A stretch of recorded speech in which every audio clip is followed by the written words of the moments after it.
Caso real en Veracruz, la llave que el novio guardó, 1873. Bienvenido a este espacio donde la historia guarda silencio y los registros oficiales dejan más preguntas que respuestas. Antes de comenzar, te invito a escribir en los comentarios desde qué lugar nos estás escuchando y si este relato te encuentra de día o en plena noche. Nos interesa saber hasta dónde llegan estas historias y en qué momento del tiempo vuelven a cobrar vida. En este canal exploramos casos reales, desapariciones y misterios ocurridos en distintas ciudades de México. Relatos que fueron ocultados, ignorados o simplemente olvidados con los años. Si te atraen las historias oscuras basadas en hechos reales y quieres seguir descubriendo estos archivos silenciados, suscríbete al canal y activa la campana para no perderte ninguno de nuestros relatos. Ahora sí, acompáñanos en esta historia. En el puerto de Veracruz, donde el calor húmedo del Golfo de México se mezclaba con el aroma perpetuo de sal, café y las especias que llegaban en barcos mercantes desde todos los rincones del mundo, vivía una joven llamada Leonor Cruz. Era el año de 1873, época en que México intentaba consolidar la República restaurada bajo Benito Juárez después de décadas de inestabilidad, aunque el presidente moriría ese mismo año, dejando al país enfrentando nuevamente incertidumbre política. Pero en Veracruz, principal puerto del país y puerta de entrada para comercio internacional, la vida continuaba con ritmo acelerado dictado más por movimiento de mercancías y flujo de dinero que por convulsiones políticas de la capital. La ciudad tenía aproximadamente 30,000 habitantes, mezcla vibrante de veracruzanos de múltiples generaciones, comerciantes extranjeros establecidos permanentemente, marineros transitorios de docenas de países y constante flujo de viajeros que pasaban entre México y el mundo exterior. Leonor tenía 20 años y poseía esa belleza particular de mujeres porteñas, una mezcla de herencias española, africana e indígena que era común en ciudad donde culturas se habían entrelazado durante siglos de comercio y migración. Tenía piel del color de canela oscura que brillaba con salud vibrante bajo sol tropical, ojos negros profundos como pozos antiguos que observaban el mundo con curiosidad inteligente y espíritu vivaz que su educación formal nunca había logrado suprimir completamente, y cabello negro grueso y ondulado que caía hasta su cintura cuando lo soltaba, pero que generalmente llevaba trenzado o recogido en estilos apropiados para clima caluroso de Veracruz. Era más alta que promedio para mujeres de su época. Alcanzaba 1,62 m, con constitución fuerte que hablaba de generaciones de ancestros acostumbrados a trabajo físico en clima desafiante.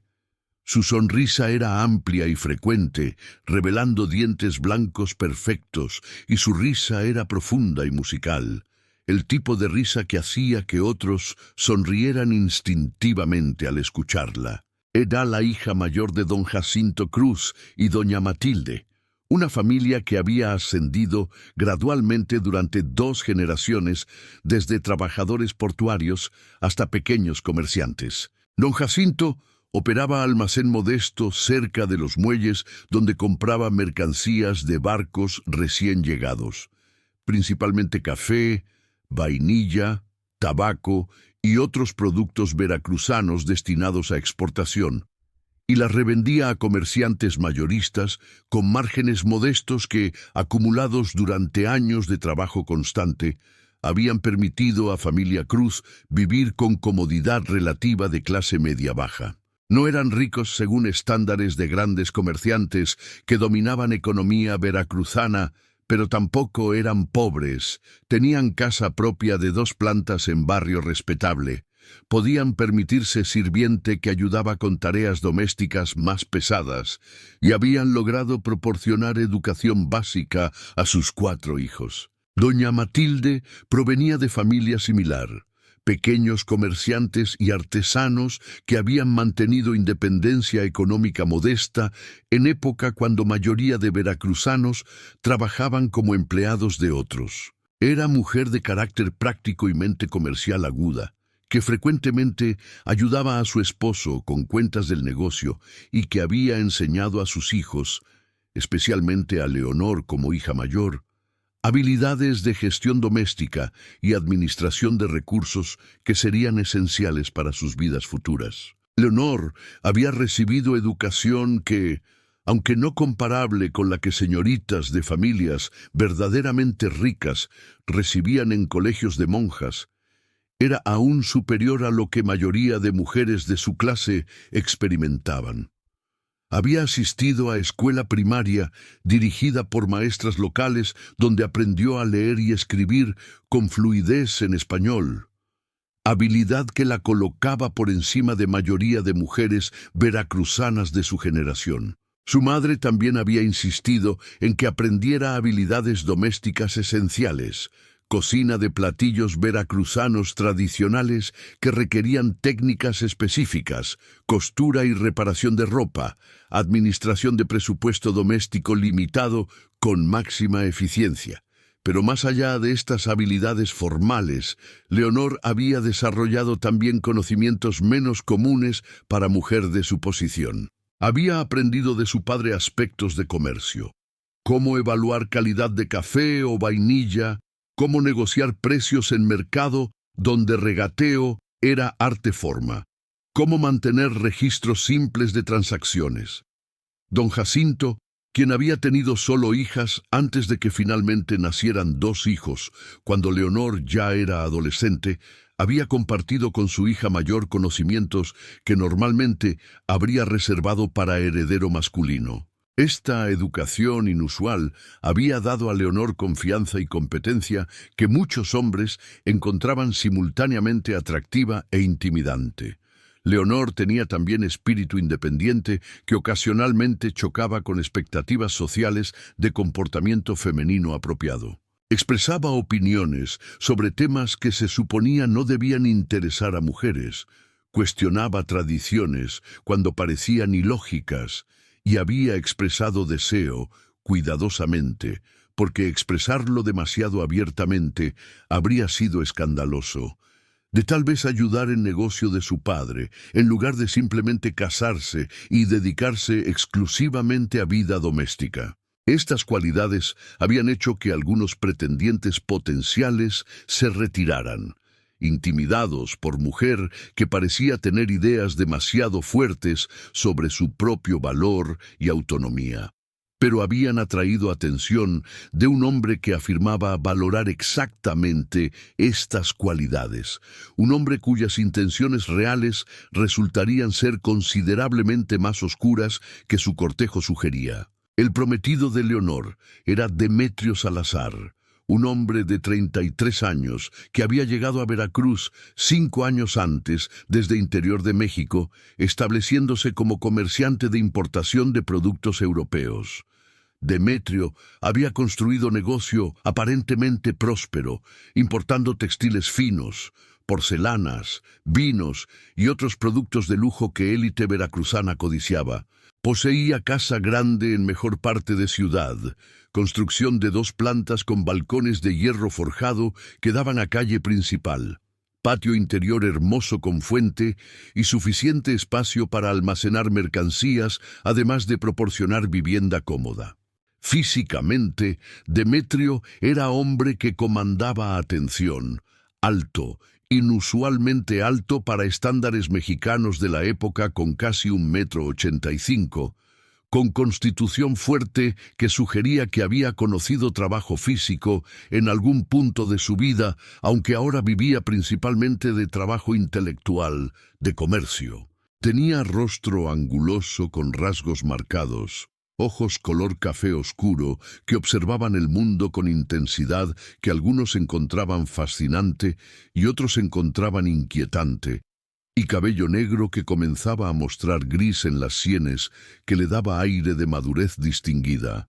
Vestía típicamente como comerciante exitoso, trajes de lino de buena calidad, apropiados para clima veracruzano, camisas blancas almidonadas, sombreros de Panamá para protegerse del sol implacable, y ocasionalmente llevaba bastón con empuñadura de plata, más como accesorio de moda que por necesidad. Pero más notable que su apariencia era su personalidad. Demetrio poseía encanto considerable cuando elegía ejercerlo, habilidad de hacer que quien hablaba con él se sintiera como persona más interesante del mundo. Durante cortejo, había escuchado atentamente cuando Leonor hablaba sobre ideas de cómo mejorar negocio de su padre. Había pedido su opinión sobre tendencias de mercado. Había tratado sus pensamientos con respeto que pocos hombres mostraban a mujeres de cualquier clase.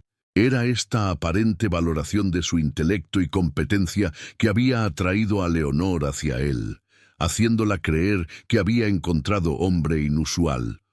Uno que la vería como compañera en lugar de simplemente como esposa decorativa. El cortejo había durado 10 meses, durante los cuales Demetrio había visitado regularmente Casa Cruz. Había escoltado a Leonor y su madre a eventos sociales apropiados, y había gradualmente ganado confianza de familia. Había hablado abiertamente sobre su pasado. Venía de familia de rancheros modestos en interior. Había trabajado duro para acumular capital inicial para su negocio. Había llegado a Veracruz buscando oportunidades que Ciudad Portuaria ofrecía. No tenía familia en Veracruz. Sus padres habían muerto años atrás y no tenía hermanos sobrevivientes, lo cual significaba que no había familia política con quien Leonor tendría que navegar relaciones complejas. Para familia Cruz, Demetrio representaba oportunidad excepcional. Era hombre establecido con negocio próspero, casa propia y recursos suficientes para mantener esposa cómodamente. El hecho de que fuera considerablemente mayor que Leonor no era desventaja, sino más bien ventaja. Había demostrado capacidad de establecerse y diferencia de edad sugería que traería madurez y estabilidad a matrimonio. Cuando Demetrio propuso formalmente, Familia Cruz aceptó con entusiasmo considerable. La dote que Familia Cruz proporcionaría era modesta según estándares de familias verdaderamente ricas. 3,000 pesos en efectivo, más ajuar apropiado de ropa de cama, manteles y otros textiles domésticos que doña Matilde y Leonor habían estado preparando durante años. Era cantidad que representaba años de ahorros cuidadosos para Familia Cruz, pero consideraban que valía la pena para asegurar que Leonor se estableciera con esposo de posición elevada como Demetrio. La boda fue fijada para el 15 de agosto de 1873, día de Asunción de Virgen María, fecha considerada particularmente propicia para matrimonios católicos. La ceremonia se realizaría en parroquia principal del barrio, seguida por recepción en casa de Demetrio, que sería ahora también casa de Leonor, su nuevo hogar como esposa. Capítulo 1. La habitación cerrada. La boda transcurrió según protocolo apropiado para unión de familia de clase media con comerciante próspero. 150 invitados llenaron la iglesia. La ceremonia fue oficiada por párroco respetado, y la recepción presentó comida abundante, música animada y celebración que continuó hasta bien entrada la noche.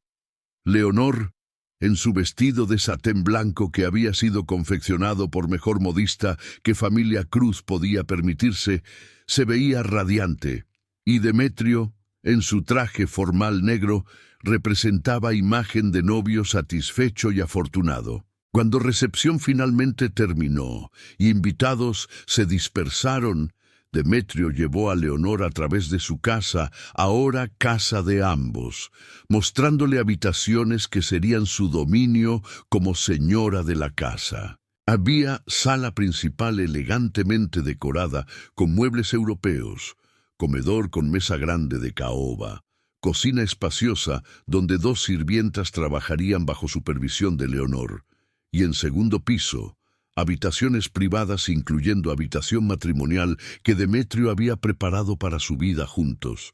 Pero mientras recorrían el segundo piso, Leonor notó algo curioso. Había habitación ubicada al final del pasillo, con puerta sólida de madera oscura, que Demetrio pasó sin mencionar, sin abrir, como si no existiera. Cuando Leonor preguntó sobre ella, su respuesta fue breve, y su tono, por primera vez desde que lo conocía, contenía nota de firmeza que no admitía debate. «Esa es habitación de almacenamiento para mercancías valiosas», dijo. «Mantengo productos importados allí, sedas finas, porcelanas delicadas, artículos que requieren seguridad especial. La habitación está siempre cerrada con llave y solo yo tengo acceso. No hay necesidad de que te preocupes por ella». Había algo en la forma en que lo dijo, la firmeza, la brevedad, el tono que claramente significaba «no hagas más preguntas sobre esto», que hizo que Leonor sintiera primera punzada de inquietud sobre su nuevo esposo. Pero era su noche de bodas, día en que había comprometido su vida a este hombre, y no parecía apropiado comenzar matrimonio cuestionando sus arreglos comerciales. Los primeros días de vida matrimonial transcurrieron en ajuste gradual. Leonor se familiarizaba con su nuevo hogar, con las dos sirvientas, Juana y Rosa, que ahora supervisaría, con rutinas de casa grande que era considerablemente más elaborada que casa modesta donde había crecido. Demetrio pasaba sus días en su negocio, recibiendo clientes en oficina que mantenía en planta baja de casa, ocasionalmente saliendo para reunirse con proveedores o clientes importantes en muelles o en sus propios establecimientos. Pero Leonor notaba cosas que la inquietaban de maneras que no podía nombrar completamente. Demetrio, que durante cortejo había sido atento y aparentemente interesado en sus opiniones, ahora mostraba lado diferente. Cuando ella hacía sugerencias sobre administración de casa o expresaba curiosidad sobre su negocio, él respondía con tono de paciencia condescendiente que claramente indicaba que éstas no eran áreas donde su opinión era deseada. «Tu dominio es la casa, querida», le había dicho cuando ella preguntó sobre sus negocios. «Los asuntos comerciales son mi responsabilidad, no algo que deba preocuparte». Y había también la habitación cerrada. Durante primera semana de matrimonio, Leonor notó que Demetrio entraba a esa habitación regularmente, típicamente cuando pensaba que ella estaba ocupada en otra parte de casa. Usaba llave que mantenía en cadena que siempre llevaba alrededor de su cuello. Entraba rápidamente, cerraba la puerta detrás de él y permanecía dentro durante períodos que variaban desde pocos minutos hasta a veces más de una hora. ¿Qué hacía allí? Si realmente era solo almacenamiento de mercancías, ¿por qué pasaría tanto tiempo dentro? ¿Y por qué tal secreto? La llave en cadena alrededor de su cuello, la forma en que verificaba que nadie lo observaba antes de entrar. Leonor intentó mencionar esto casualmente, preguntando si tal vez ella podría ayudar con inventario de mercancías o con organización del almacenamiento. Pero Demetrio rechazó la idea firmemente. «No hay necesidad de que entres allí», dijo con tono que era frío en lugar de simplemente firme. «Las mercancías son extremadamente valiosas y delicadas. No quiero riesgo de que algo sea dañado por manejo inapropiado. Esta es una de las áreas donde necesito que confíes en mi juicio y no cuestiones mis métodos».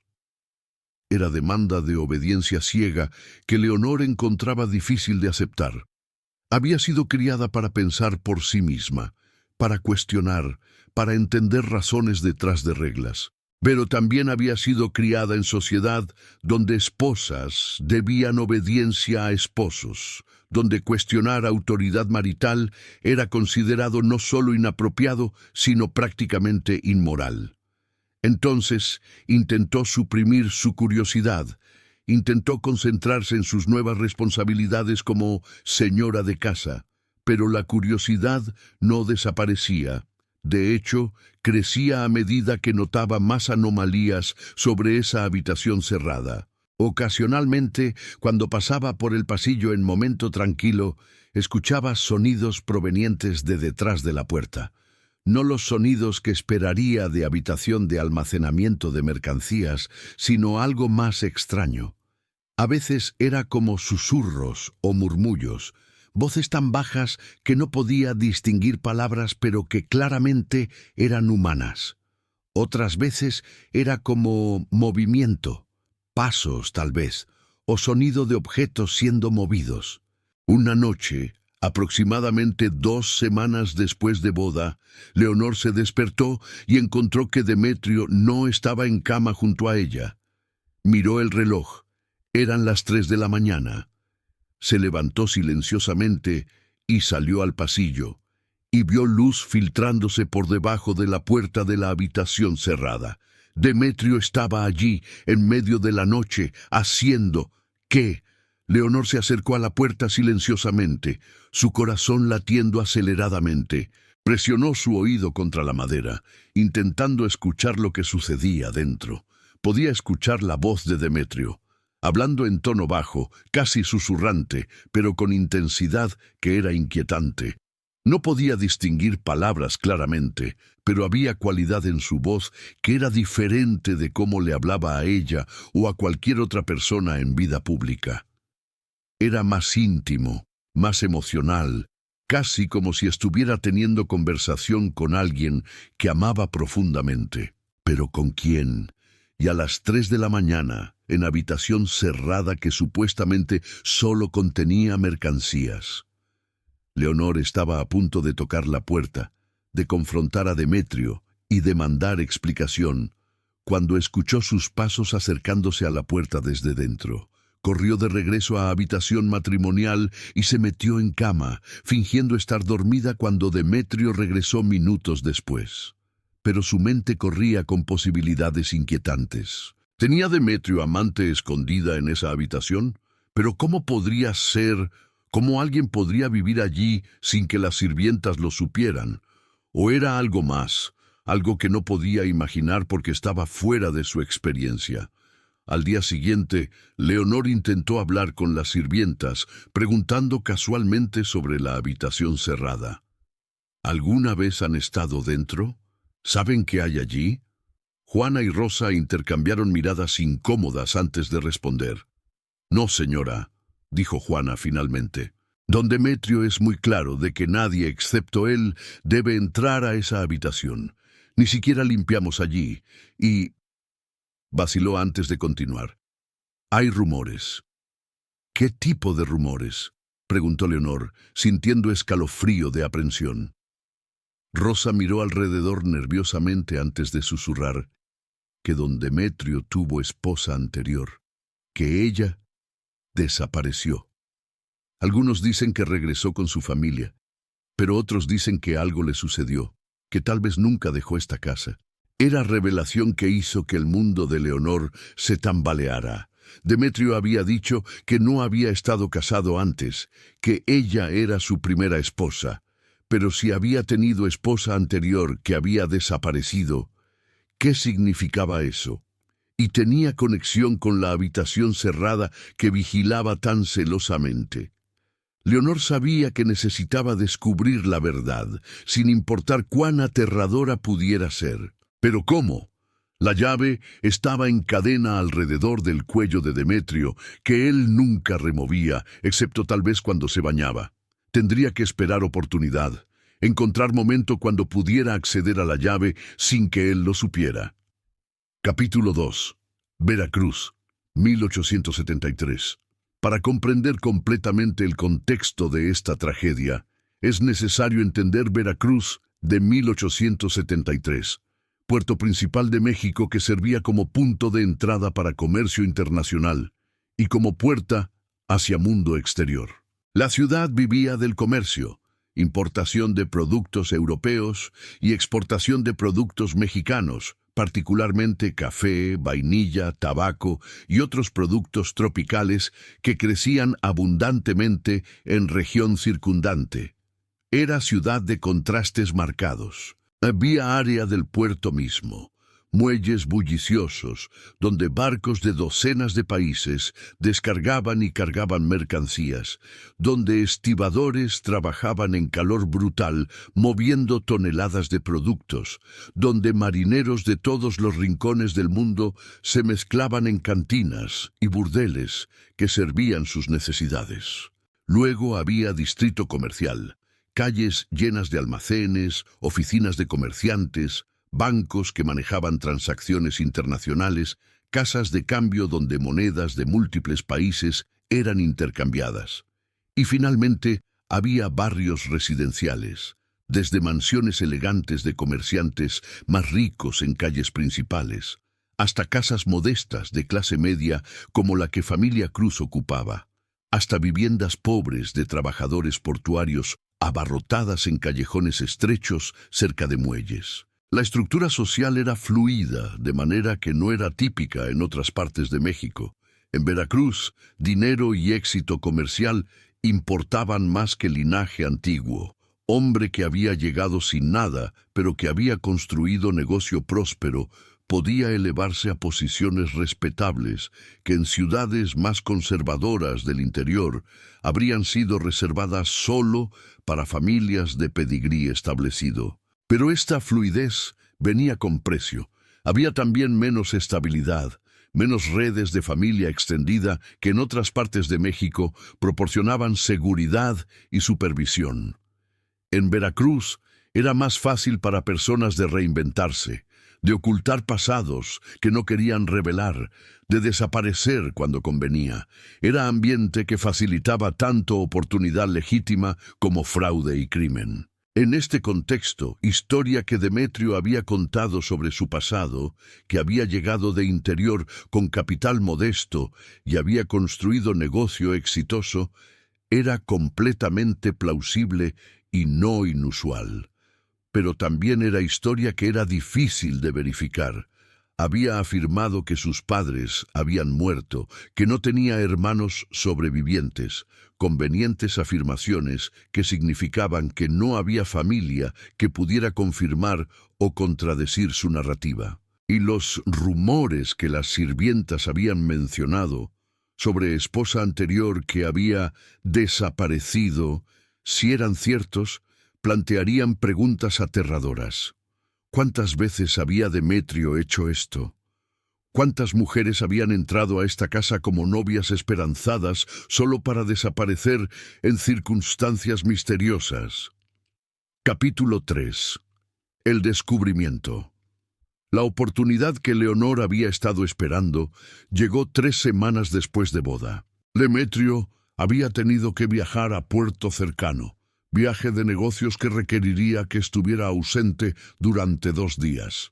Era primera vez que Leonor estaría sola en casa, sin su presencia constante, supervisando sus movimientos.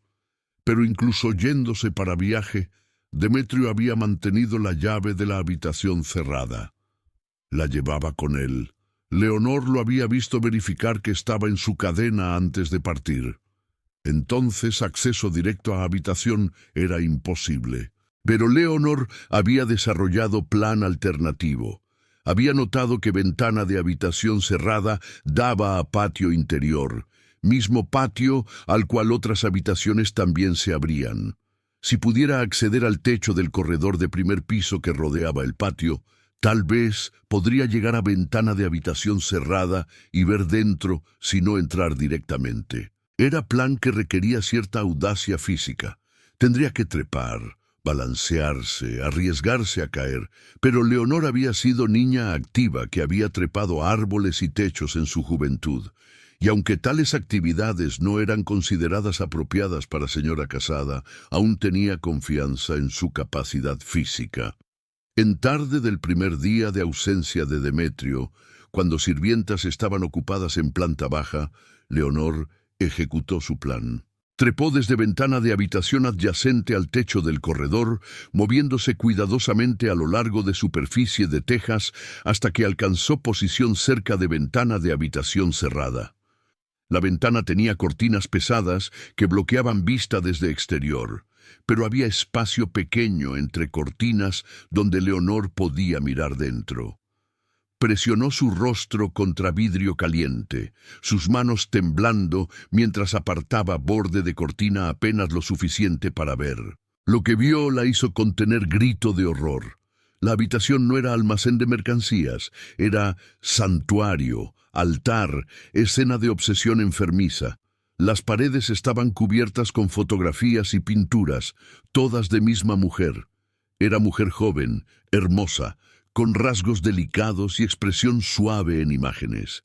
Había docenas de representaciones de ella, fotografías en marcos elaborados, pinturas de diferentes tamaños, incluso bocetos que parecían haber sido hechos desde memoria. Y en centro de habitación, sobre plataforma elevada como si fuera verdadero altar, había algo que hizo que el estómago de Leonor se retorciera. Maniquí de tamaño natural vestido con vestido de novia elaborado, con peluca de cabello humano que había sido peinado cuidadosamente, con joyas colgando de cuello y muñecas. Era representación de novia, pero había algo horrible en ella, la forma en que estaba posicionada, la calidad waxy de lo que Leonor inicialmente pensó era rostro de maniquí, pero que, mirando más de cerca con horror creciente, parecía ser... ¿Era posible?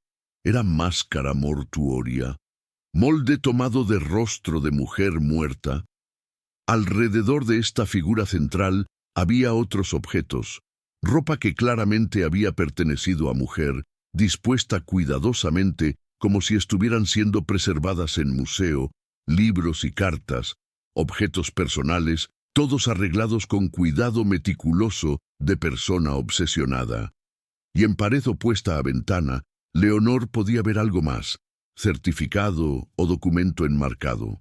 No podía leer texto desde su posición, pero podía ver que era documento oficial de algún tipo, con sellos y firmas. Leonor se retiró de ventana, su corazón latiendo tan violentamente que temía que pudiera desmayarse y caer del techo. Necesitaba entrar a esa habitación, necesitaba entender completamente lo que estaba viendo y sobre todo necesitaba encontrar evidencia de qué había pasado a mujer cuya imagen dominaba ese espacio horrible. Regresó cuidadosamente a la habitación desde donde había trepado, su mente corriendo con horror de lo que había presenciado y con urgencia de descubrir verdad completa antes de que Demetrio regresara. Sabía ahora que los rumores de las sirvientas tenían que ser ciertos. Demetrio había tenido esposa anterior, y basándose en lo que había visto en esa habitación, algo terrible le había sucedido a ella. Leonor tenía que encontrar forma de entrar a esa habitación.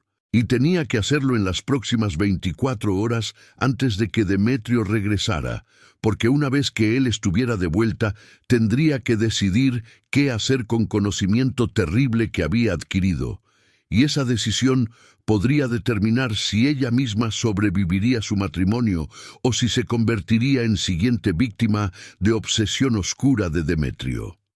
Capítulo 4. La verdad revelada. Leonor sabía que necesitaba ayuda. No podía enfrentar esto sola. Esa noche, después de que sirvientas se retiraron, se escabulló de casa y corrió a casa de sus padres. Don Jacinto y doña Matilde se alarmaron al verla aparecer sola, sin escolta, claramente angustiada. Leonor les contó todo: la habitación cerrada, lo que había visto a través de ventana, los rumores sobre esposa anterior. Don Jacinto escuchó con expresión que se oscurecía progresivamente. Cuando Leonor terminó, él tomó decisión inmediata. «Iremos a magistrado», dijo. «Esta noche. Esto debe ser investigado por autoridades apropiadas». Pero doña Matilde expresó preocupación que Leonor también sentía. «Si vamos a autoridades sin evidencia sólida, Demetrio simplemente dirá que Leonor está imaginando cosas, que es esposa histérica. Necesitamos entrar a esa habitación, necesitamos ver exactamente qué hay allí». Don Jacinto asintió lentamente. «Entonces iremos ahora. esta noche, mientras Demetrio está ausente, traeremos testigos, el magistrado, el sacerdote, personas cuyo testimonio no podrá ser descartado, y entraremos a esa habitación, por fuerza si es necesario. Grupo fue reunido rápidamente. Don Jacinto, magistrado municipal don Rodrigo, padre Anselmo el sacerdote de parroquia y 2 agentes de policía municipal. Llegaron a casa de Demetrio cerca de medianoche. Las sirvientas, despertadas por llegada de autoridades, estaban aterrorizadas y confundidas. Leonor explicó brevemente que necesitaban acceso a habitación cerrada, que había razones para creer que contenía evidencia de crimen. «Pero don Demetrio tiene la llave», protestó Juana. «Nadie más puede entrar». «Entonces, romperemos la puerta», declaró don Rodrigo con autoridad que su posición le confería. Los agentes de policía usaron palanca pesada, y después de varios intentos que hicieron eco a través de casa silenciosa, la puerta cedió con crujido de madera astillándose. Todos entraron a habitación cerrada, incluso hombres que habían visto mucho durante sus carreras quedaron visiblemente choqueados por lo que encontraron. Era como Leonor había descrito, santuario obsesivo dedicado a mujer muerta, con fotografías y pinturas cubriendo cada centímetro de pared, con figura de maniquí en vestido de novia dominando centro de habitación.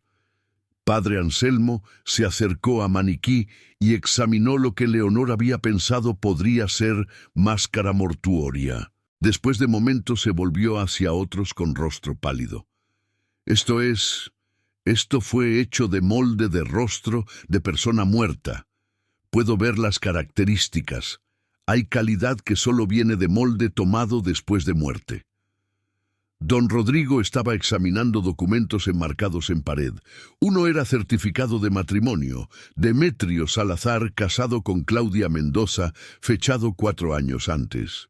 Otro era certificado de defunción, Claudia Mendoza de Salazar, muerta de fiebre repentina apenas 8 meses después de su matrimonio. Pero había más documentos, cartas que Demetrio había escrito pero aparentemente nunca enviado, diario donde documentaba sus pensamientos obsesivos sobre Claudia, descripciones de cómo había preservado cada objeto que había pertenecido a ella, de cómo venía a esta habitación diariamente para estar con ella como si aún viviera. Y entonces don Jacinto, buscando a través de baúl, en esquina de habitación, encontró algo que transformó situación de perturbadora a criminal. Encontró cartas, correspondencia entre Demetrio y médico que había certificado muerte de Claudia. Las cartas sugerían fuertemente que Claudia no había muerto de fiebre repentina, sino que había sido envenenada, y que médico había sido pagado para falsificar certificado de defunción. Había también, y esto hizo que horror de situación se profundizara aún más, evidencia de que Claudia no había sido primera. Había documentos sugiriendo que había habido otra esposa antes de Claudia, una mujer llamada Mercedes que también había muerto en circunstancias sospechosas. Y había anotaciones en diario de Demetrio sobre cómo cada esposa había sido perfecta, hasta que inevitablemente decepcionaba al no ser exactamente lo que su obsesión requería, momento en cual tenía que ser reemplazada. El patrón era claro y horrible. Demetrio cortejaba mujeres jóvenes, se casaba con ellas, y cuando no cumplían con su ideal obsesivo, o tal vez simplemente cuando sus dotes habían sido aseguradas, las envenenaba. Luego creaba estos santuarios obsesivos donde preservaba memoria de esposa perfecta que nunca había existido realmente, mientras simultáneamente buscaba próxima víctima. Y Leonor habría sido siguiente. Si no hubiera descubierto la habitación cerrada, si no hubiera insistido en entender qué su esposo ocultaba, eventualmente ella también habría enfermado repentinamente y muerto, y otra máscara mortuoria habría sido agregada a colección de Demetrio. Capítulo 5. El arresto y el juicio. Orden de arresto fue emitida inmediatamente. Cuando Demetrio regresó de su viaje de negocios al día siguiente, fue interceptado en muelles por policía y arrestado bajo cargos de asesinato múltiple. Su shock y su furia ante ser arrestado fueron intensos, pero cuando fue confrontado con evidencia que había sido encontrada en habitación cerrada, su defensa colapsó rápidamente. Inicialmente, intentó argumentar que las muertes habían sido naturales, que simplemente había preservado memorias de esposas amadas que habían fallecido de enfermedad. Pero cartas del médico corrupto, quien, enfrentando sus propios cargos de falsificación de documentos oficiales, rápidamente confesó su participación, proporcionaron evidencia de que al menos Claudia había sido envenenada deliberadamente. Exhumación de cuerpos fue ordenada. Tanto Claudia como Mercedes, la esposa anterior cuya existencia Demetrio había ocultado completamente. Análisis químico de tejidos, aunque primitivo según estándares modernos, fue suficiente para detectar arsénico en ambos cuerpos, y análisis de objetos en casa de Demetrio encontró arsénico también. Pequeño frasco escondido entre sus posesiones, suficiente para envenenar docenas de personas. El juicio comenzó en octubre de 1873 y fue sensación que capturó atención no solo de Veracruz, sino de Ciudad de México y más allá. Era caso que combinaba elementos que fascinaban al público: asesinato serial, obsesión enfermiza, santuario macabro y, sobre todo, esposa que había escapado muerte solo por su propia iniciativa y coraje en investigar cuando algo parecía estar mal. Testimonios revelaron más detalles perturbadores. Médico confesó que Demetrio le había pagado no solo para falsificar certificados de defunción, sino también para proporcionar el arsénico usado en envenenamientos. Sirvientas de casa anterior, donde Mercedes había muerto, testificaron sobre síntomas extraños que ella había experimentado. Síntomas ahora reconocibles como envenenamiento crónico por arsénico. Y diario de Demetrio, leído en corte, reveló mente profundamente perturbada, obsesión con crear esposa perfecta que cumpliera ideal imposible, ira cuando esposas reales inevitablemente fallaban en ser manifestaciones de su fantasía, y justificación retorcida de sus asesinatos como liberación de esposas de imperfección de vida real. Leonor testificó sobre su experiencia: la habitación cerrada que nunca le fue permitido ver, los sonidos que escuchaba, su decisión de investigar a pesar de órdenes de su esposo de no cuestionar sus secretos. Su testimonio fue particularmente poderoso porque demostró cómo instintos de mujer, su negativa a aceptar explicaciones que no tenían sentido, habían salvado su propia vida. Veredicto fue unánime: culpable de asesinato premeditado de 2 esposas anteriores. Sentencia fue muerte por fusilamiento. Demetrio fue ejecutado en diciembre de 1873, apenas 4 meses después de su boda con Leonor y 3 meses después de su arresto. Capítulo 6. El legado. Matrimonio de Leonor fue anulado por Iglesia Católica, proceso inusual pero justificado bajo circunstancias extraordinarias. Técnicamente, había sido esposa de Demetrio por apenas 3 semanas antes de descubrir verdad, y Iglesia determinó que matrimonio basado en engaño tan fundamental podía ser anulado como si nunca hubiera existido. Leonor regresó a casa de sus padres, pero su experiencia la había cambiado fundamentalmente. Se había casado como joven esperanzada que creía en amor y compromiso. Regresaba como mujer que había mirado directamente a rostro de mal y que había sobrevivido solo por su propia determinación de no aceptar explicaciones que no tenían sentido. Durante años siguientes, Leonor se convirtió en voz para otras mujeres que se encontraban en matrimonios donde algo parecía estar mal, pero no podían nombrar exactamente qué.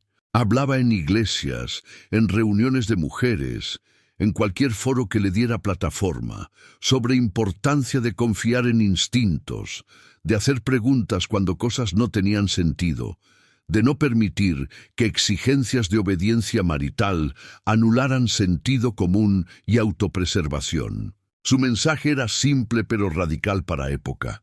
Si tu esposo tiene secretos que insiste que nunca cuestiones, si hay partes de su vida que te prohíbe examinar, si te castiga por curiosidad natural sobre tu propia vida, esas son señales de peligro. No señales de que eres esposa inadecuada, sino señales de que algo genuinamente está mal. El caso también tuvo impacto en procedimientos legales. Estableció precedente de que habitaciones o áreas de casa matrimonial no podían ser declaradas absolutamente fuera de límites para esposas, que exigencia de esposo de que esposa nunca entrara a cierta habitación podía ser considerada sospechosa en sí misma y podía justificar investigación si había otras razones para sospechar comportamiento criminal. Don Rodrigo, el magistrado que había ayudado a abrir habitación cerrada, implementó nueva política. Cuando esposa reportaba que su esposo mantenía áreas de casa completamente inaccesibles a ella, y especialmente si había otros factores sospechosos, esposas anteriores que habían muerto, aislamiento de familia, control excesivo, esto sería tratado como justificación potencial para investigación oficial. Casa de Demetrio fue eventualmente vendida. Nadie en Veracruz quería vivir en lugar donde 2 mujeres habían sido asesinadas y donde habitación de horror había existido. Se dice que fue demolida años después y reemplazada con construcción comercial, como si Ciudad quisiera borrar memoria física de lo que había sucedido allí. Las llaves, la llave que Demetrio había guardado tan celosamente en cadena alrededor de su cuello, fue preservada como evidencia en caso, luego eventualmente donada a Museo de Historia Criminal, donde permanece hoy. Pequeño objeto de metal que representa secretos mortales que hombres con poder pueden mantener de esposas que se espera obedezcan sin cuestionar. Leonor nunca se volvió a casar.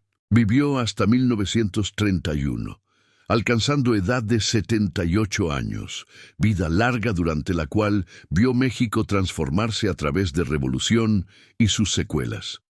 Dedicó su vida a abogar por derechos de mujeres, particularmente derecho de tener autonomía dentro de matrimonio, derecho de cuestionar y investigar cuando algo parecía estar mal, derecho de no ser castigadas por curiosidad que podría salvar sus propias vidas. Su historia se convirtió en leyenda de advertencia en Veracruz y más allá, sobre peligros de secretos maritales, sobre importancia de confiar en instintos cuando algo parece estar mal, sobre cómo obediencia ciega puede ser mortal, y sobre valor que se requiere para insistir en verdad, incluso cuando hacerlo desafía todas las normas sociales sobre comportamiento femenino apropiado. Si esta perturbadora historia de Leonor Cruz te ha impactado y quieres conocer más casos reales de asesinatos seriales, secretos mortales y mujeres que sobrevivieron por confiar en sus instintos